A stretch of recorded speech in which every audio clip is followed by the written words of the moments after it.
તો કેન્દ્રીય ગૃહપ્રધાન અમિત શાહે જીએમડીસી ખાતે વાઇબ્રન્ટ નવરાત્રી 2024નો પ્રારંભ કરાવ્યો।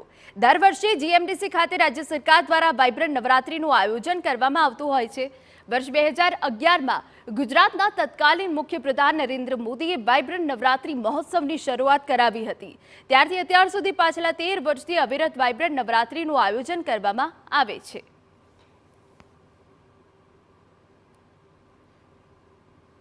આ પ્રસંગે હાજર અમિત શાહે ગરબા સાથે ગુજરાતીઓની આત્મીયતાની વાત કરી અને વડાપ્રધાન મોદીએ શરૂ કરેલા વાઇબ્રન્ટ નવરાત્રીની મહોત્સવની યાદોને વાગોળી।